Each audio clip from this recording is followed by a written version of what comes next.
think I am live? Yes.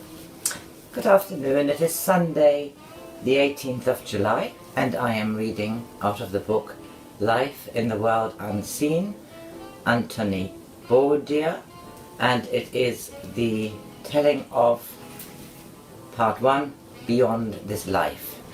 I have read all chapters up to this one, which is the last chapter in part 1, Beyond This Life, and it is entitled A Visitation.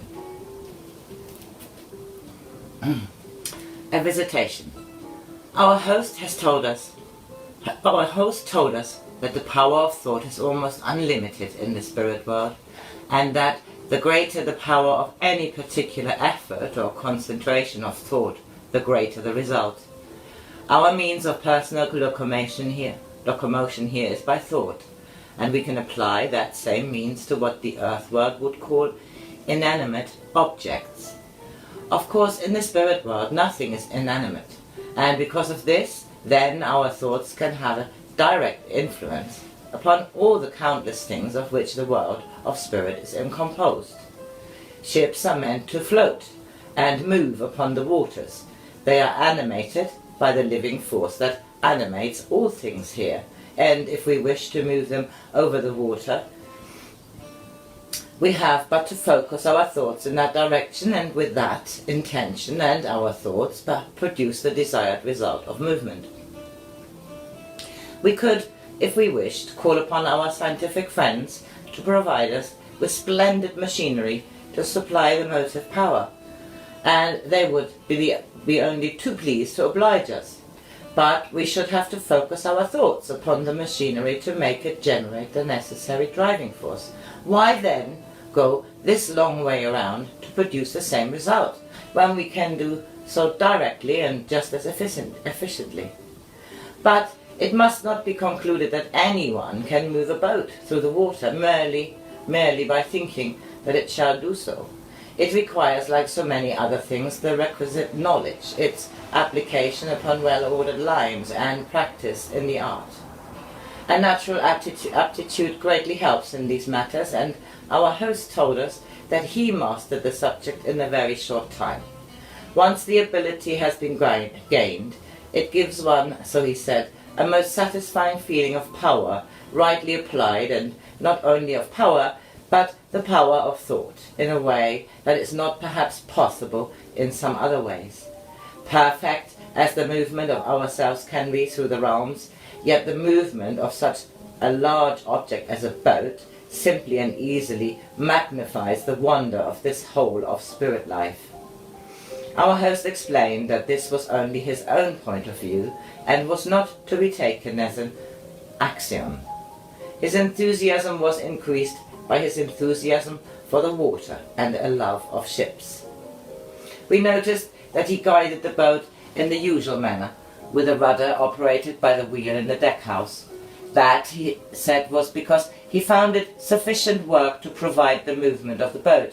In time, if he wished, he could combine the two actions in one, but he much preferred to use the old method of steering by hand, as it gave him physical work to do, which was in itself such a pleasure. Once having given motion to the ship, he could forget about it until he wished to stop. And the mere wishing to stop, however suddenly or gradually, brought the vessel to a standstill. There was no fear of accidents. They cannot exist in this realm. All the while our host was explaining the matters to Ruth and me. Edwin was busy engaged in conversation with our host's wife. Our speed had increased to a steady rate, and we were moving in the direction of one of the islands. The yacht was travelling through the sea with a most perfect, steady motion. There was no vibration, naturally, from any machinery, but the very movement through the water could be perceptibly felt, while the sounds from the gentle waves as the boat cut along made the loveliest musical notes and harmonies, as the many colours of the disturbed waters changed their tints and blends. We observed that in our wake the water quickly settled into its former state, leaving no appearance of our having passed through it. Our host handled his craft skillfully, and by increasing or diminishing its speed he could create by the different degree of movement of the water, the most striking alternations of colour and musical sound, the brilliant scintillations of the sea showing how alive it was. It responded to the boat's every movement as though they were in complete unison, as indeed they were. Ruth was simply ecstatic in her enjoyment and ran to our host's wife in the full ardour of the new experience. The latter was fully appreciated by her young friend's feeling, was just as enthusiastic. Although it was no novelty in the sense of a first experience, she said she could never cease to marvel, however familiar she should become with her ship home, at the glorious dispensation that provided such beauties and pleasures for the dwellers in Spirit Land. We had by now approached sufficiently near to the island to be able to view it quite well, and the boat turned in her course and followed the coastline. After continuing along in this fashion for a little while, we sailed into a small bay which formed a picturesque natural harbour. The island certainly came up to our expectations in its scenic beauty. There were not many dwellings upon it.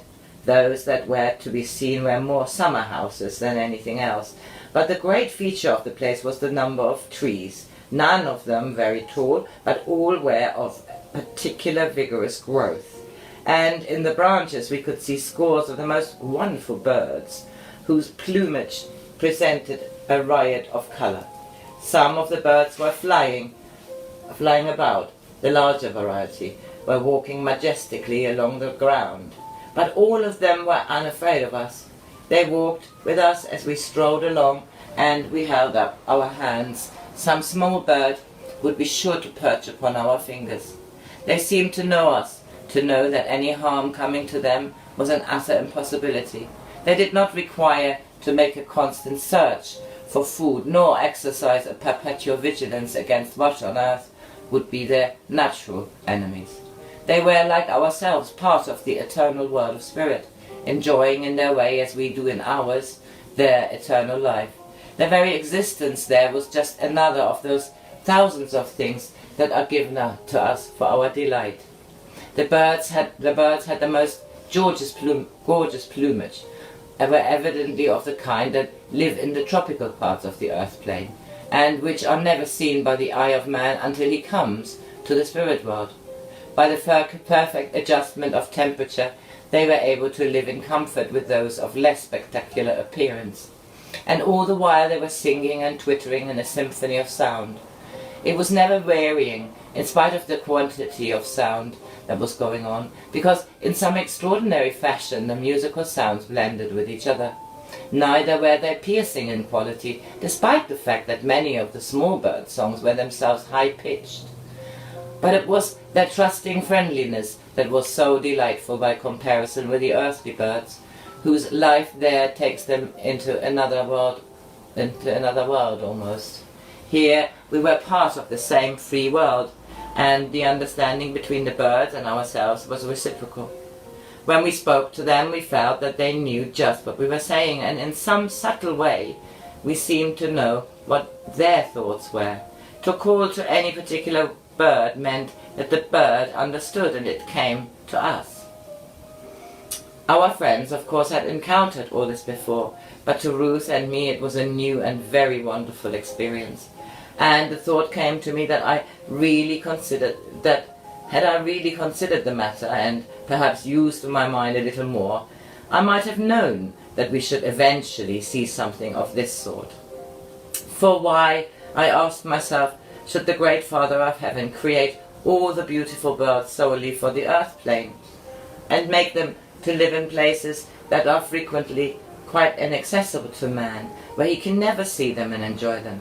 And even those that he can see and enjoy, are they to perish forever? Would the greater world of spirit be denied the beautiful things that we are given on the earth world? Here was the answer before and around me. It is in the conceit and self-importance of man that he should think that beauty is expressively created for his pleasure, while on earth. Incarnate man thinks he has the monopoly of beauty. When he becomes disincarnate, he eventually wakes up to the fact that he has never really seen how great beauty can be, and he becomes silent and humble, perhaps for the first time in his life. It is a salutary lesson, the awakening in spirit, believe me, my dear friend, with many a shock to accompany it. The perfect blaze of colours come from all the birds we could see about us was almost too much for us to take in at one visit. They were beyond description, and I shall not attempt it.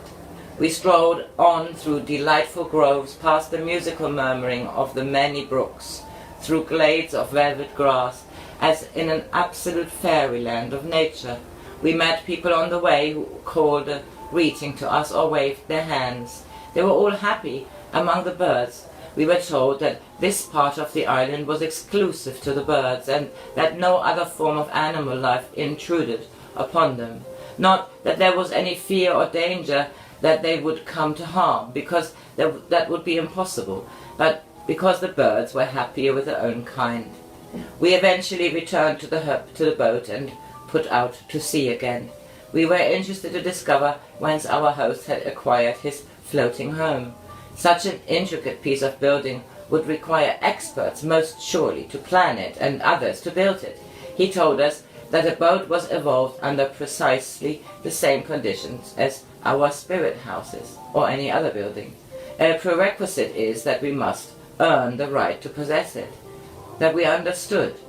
What then of the many people in spirit on earth? What then of the many people in spirit who on earth designed and built boats of every description, either as a means of livelihood or as a form of recreation? Would the latter particularly abandon such pleasure when they could continue in their handicraft? Here they have the means and the motive to carry on with their task, whether it be for work or for pleasure, and it can be said that though many build their boats for pleasure of doing so, yet they give great pleasure to many others who have a fondness for the sea and ships. Their pleasures becomes their work, and their work is pleasure. The task of actually constructing a craft is highly technical, and the methods of the spirit world, so entirely different from those on the earth plane, have to be mastered.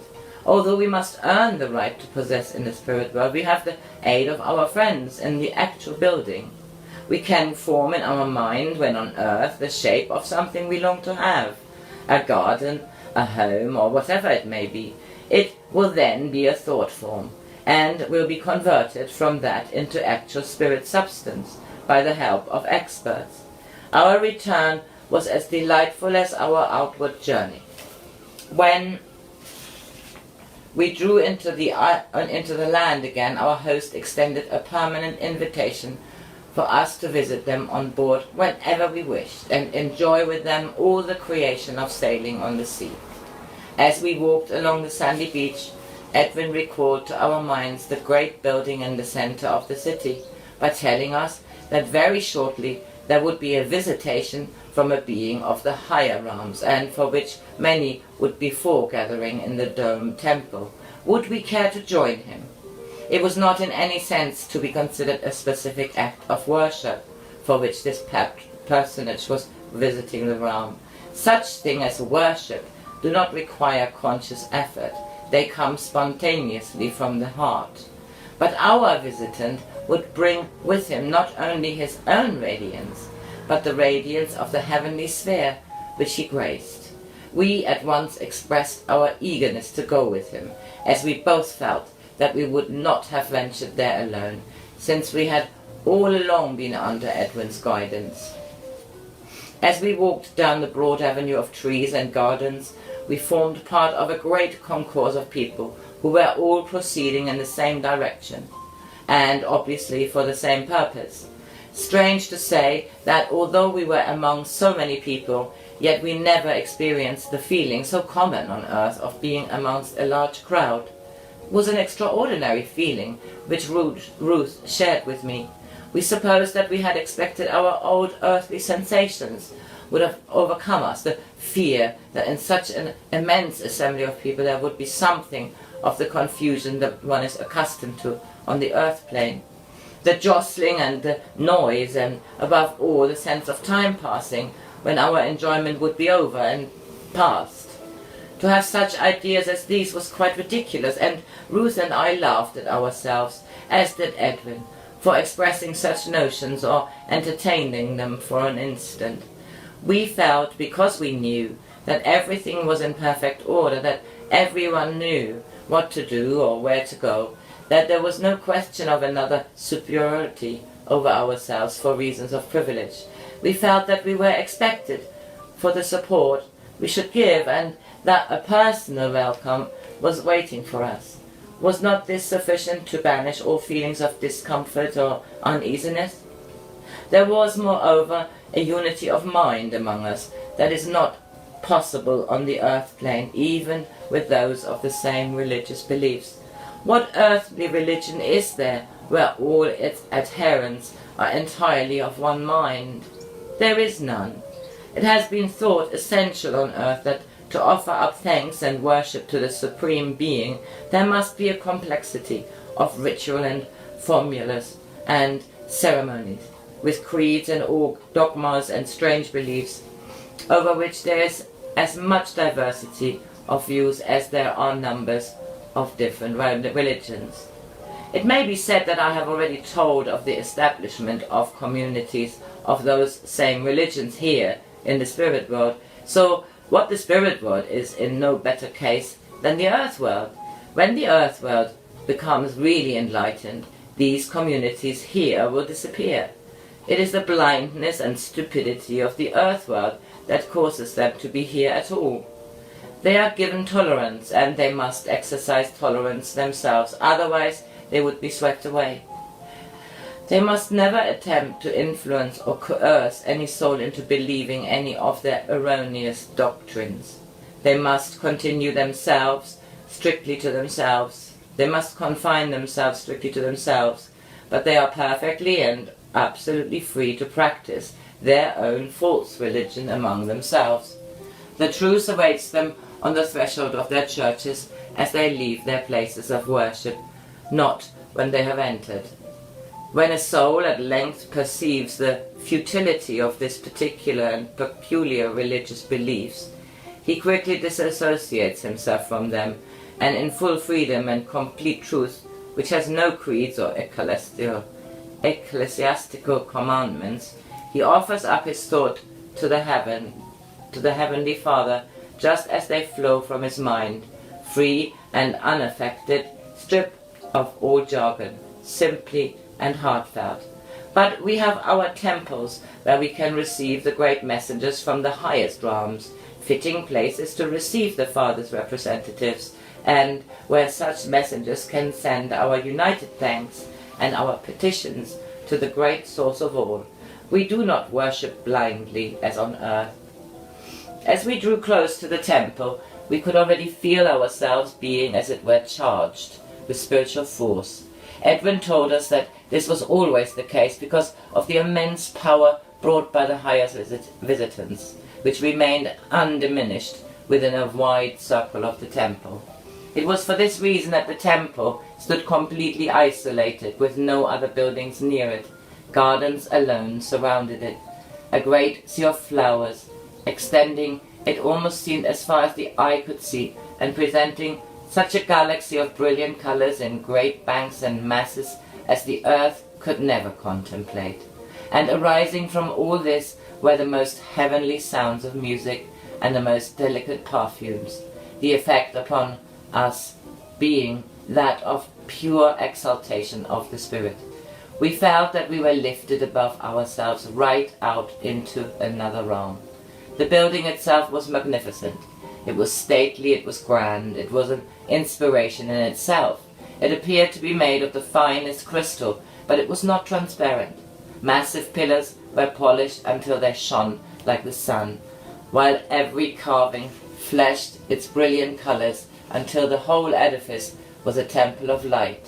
Never did I think such scintillations possible, for not only did the surfaces reflect the light in the ordinary way, they gave out a light of their own that could be felt spiritually. Edwin took us to some seats which we knew to be our own. We had that feeling of familiarity with them as one does with a favourite chair at home. Above us was the great dome of exquisitely wrought gold, which reflected the hundreds of colours that shone from the rest of the building. But the focus of all attention was upon the marble sanctuary, which word I must use for want of a better, at the end of the temple. It had a shallow balustrade with a central opening at the base of a flight of steps leading down onto the floor. We could hear the sounds of music, but whence it came I knew not, because there was no sign of any musicians. The music was evidently provided by a large orchestra, of strings only, for there were no sounds of other instruments of the orchestra. The sanctuary, which was of spacious dimensions, was filled with many beings from higher realms, with the exception of a space in the centre, which I guessed was reserved for our visitant. We were all of us seated, and we conversed quietly among ourselves. Presently we were aware of the presence of a stately figure of a man with jet black hair, who was closely followed, very much to my surprise, by the kindly Egyptian whom we had met in Edwin's house on the boundary of our realms. To those who had already witnessed such visitations, their arrival was at once the indication of the coming of the high personage, and we all accordingly rose to our feet. Then before our eyes there appeared first a light which might almost be described as dazzling, but as we concentrated our gaze upon it, we immediately became attuned to it, and we felt no sensation of spiritual discomfort. In point of fact, as I discovered later, the light really became attuned to us. That is to say, it was toned down to accord with ourselves and our realm. It grew in shade to a golden hue upon the extremities, gradually brightening towards the centre. And in the centre there slowly took shape the form of our visitant. As it gained in density, we could see that he was a man whose appearance was that of youth, spiritual youth. But we knew that he carried with him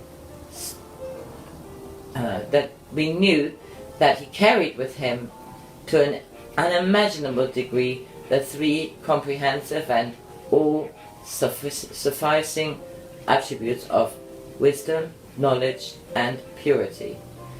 His countenance shone with transcendental beauty. His hair was of gold, while around his head was a lustrous diadem.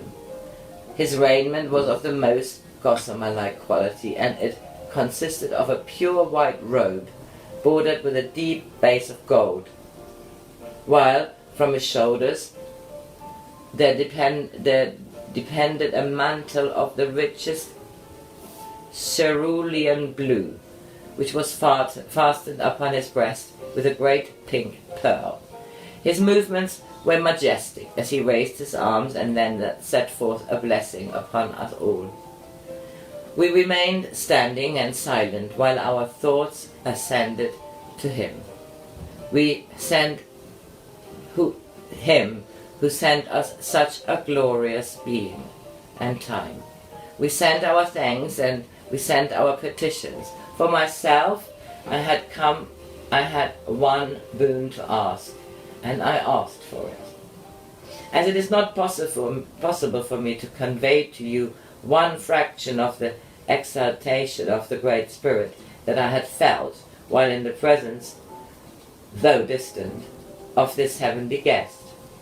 But I do know that not for long could I have remained in that temple while he was there, without undergoing the almost crushing consciousness that I was low, very, very low upon the scale of spiritual evolution and progression.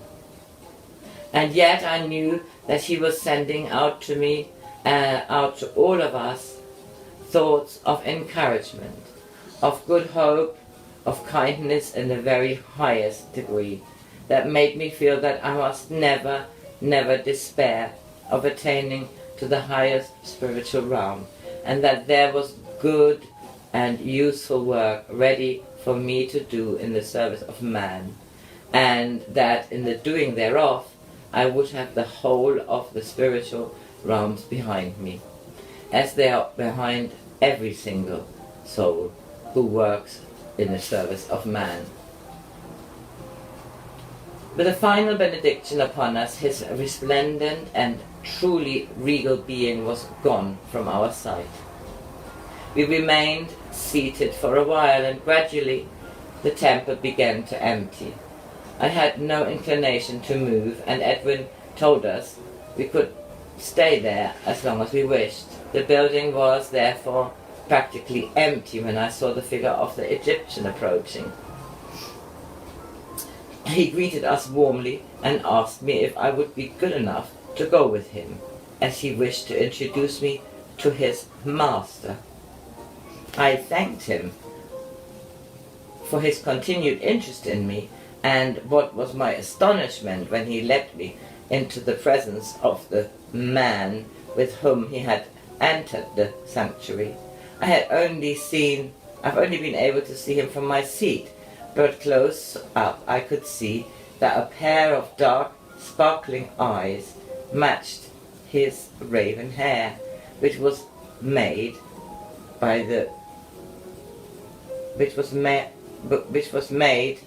the more pronounced by the slight paleness of his complexion. The colors of the attire were blue, white, and gold, and although these were of a very high color, they were not of such intensity as were those of the principal visitor. I had the impression that I was in the presence of a wise man, which indeed he was, and of a man with a great sense of fun and humor.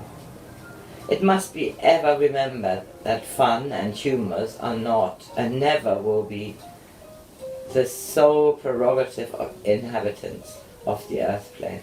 However much they may like to claim a monopoly of them, and however much they may like to deny us of our light-hearted settlement,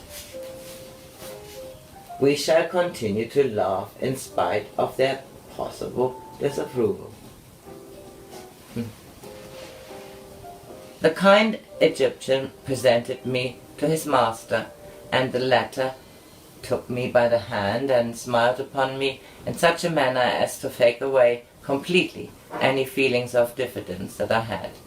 In fact, he simply diffused assurance in oneself, and he placed one perfectly at ease. One would, without disrespect, call him the perfect host. When he spoke to me, his voice was beautifully modulated, soft in tone, and so very kindly. His words to me filled me with joy, even as they left me filled with wonder. "My beloved master," he said, "whom you have just seen, bids me tell you that your prayer is answered, and that you shall have your desire. Fear not, for promises that are made here are always fulfilled." Then he told me that I should be asked to wait for a perfect period before the fulfillment, because it was necessary that a chain of events should take place before the right circumstances were brought about in which my desires should find fruition. The time would soon pass, he said, and I could meanwhile carry on with my intended work with my friends. If at any time I wished for advice, my good Edwin would always be able to call upon our Egyptian friend, whose guidance was ever at my service. Then he gave me his blessing and I found myself alone with my thoughts, and with the abiding memory and the celestial fragrance of our transplendent visitant. I joined Edwin and Ruth and told them of my happiness. They were both overjoyed at my great good news, which had come from so exalted a source. I felt now that I would like to return to my house, and I asked Edwin and Ruth if they would accompany me. Thither we repaired, and we walked straight into my library. Upon one of the shelves was a particular book written by myself when upon the earth plane, and which I wished that I had never written. I removed the book that was immediately next to it, leaving the space unoccupied. According to my answered prayers, I should fill that space with another book, written after I had come to spirit, the product of my mind, when I had seen the truth. And, linking arms together, we all three walked out into the garden and into the heavenly sunshine of eternity. So that was the end of part 1 of Life in the World Unseen, and this next bit is starting with the flowers and is entitled the part 2, The World Unseen, and I shall read that tomorrow. Bye bye.